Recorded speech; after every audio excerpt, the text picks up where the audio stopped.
হিন্দু ধর্মগ্রন্থ অনুসারে ভগবান ব্রহ্মা যখন মানুষ সৃষ্টি করেন তখন তিনি সেই সময়কালকে 4টি যুগে ভাগ করেন। সেটি হলো সত্য, ত্রেতা, দাপর ও কলিযুগ। এখন আমরা যে যুগে বাস করছি সেটি হলো কলিযুগ। হিন্দু ধর্মে মনে করা হয় এই 4 যুগ শেষ হলে আবার শুরু হবে সত্যযুগ। কিন্তু আপনারা কি জানেন কি ছিল এই 4 যুগের মধ্যে পার্থক্য? কেনই বা সৃষ্টিকে এইভাবে 4টি যুগে ভাগ করা হয়েছে? এই সব প্রশ্নের উত্তর নিয়ে আজকের এই নিবেদন। নমস্কার, আপনারা দেখছেন আপনাদের প্রিয় চ্যানেল ডিভাইন ডায়েরি, আর আমি সাথে রয়েছি আপনাদেরই প্রিয় বন্ধু পূরবী চট্টরাজ। শিবপুরাণ অনুসারে সৃষ্টির প্রথমেই আসে সত্যযুগ।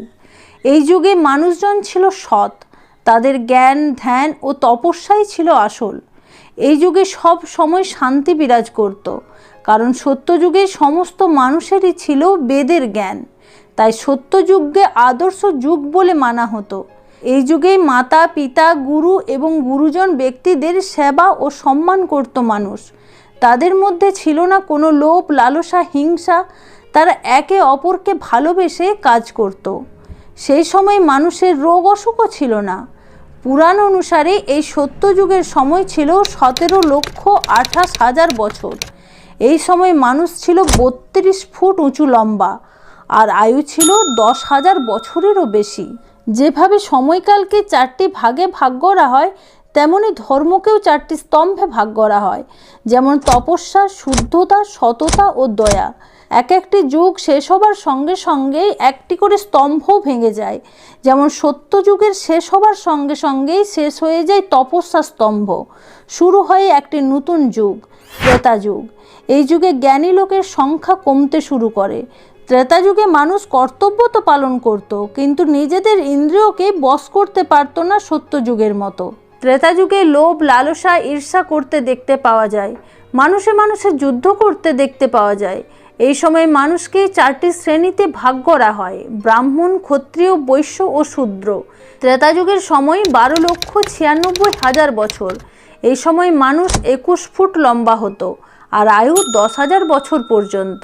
এই যুগে তপস্যা স্তম্ভ না থাকার কারণে হিংসা, ক্রোধ, যুদ্ধ ঘটতেই থাকে।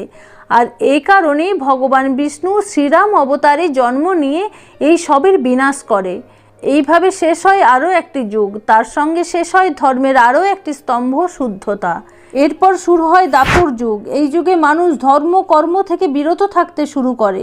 দিনের দিন শেষ হতে থাকে কর্তব্য, মানুষে মানুষে বাড়তে থাকে হিংসা। এই যুগে ব্রাহ্মণরাই বেদ অধ্যয়ন করতে পারত। সমাজে বিভেদ বাড়তে থাকে, মানুষের কাম, ক্রোধ, লোভ বাড়তে থাকে, নারীদের নিজেদের সম্পত্তি মনে করে। এই যুগে জ্ঞানের থেকে বেশি শক্তিকে বড় করে দেখা হতো, কারণ তখন 2টি ধর্মের স্তম্ভ শেষ হয়ে গিয়েছিল।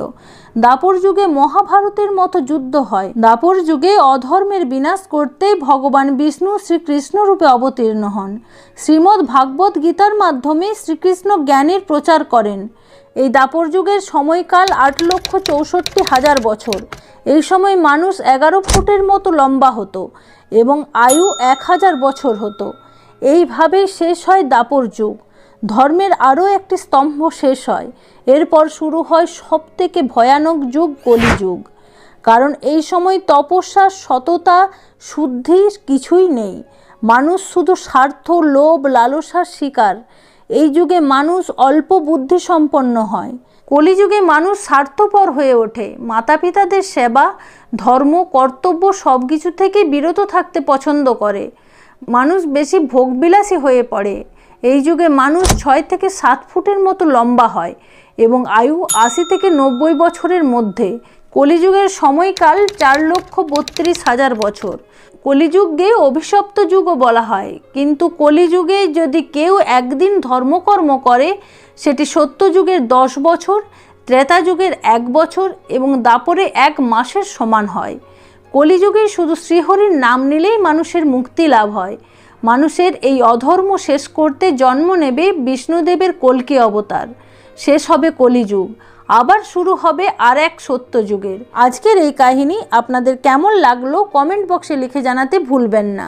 গল্পটি ভালো লাগলে একটি লাইক করবেন, চ্যানেলে নতুন হলে এবং এইরকম আরও জানা অজানা গল্প জানতে হলে চ্যানেলটিকে অবশ্যই সাবস্ক্রাইব করুন বন্ধুরা। আজ এই পর্যন্তই, দেখা হচ্ছে খুব শীঘ্রই এইরকম একটি কাহিনীর চুলচেরা বিশ্লেষণ নিয়ে। ততক্ষণ ভালো থাকবেন, ধন্যবাদ।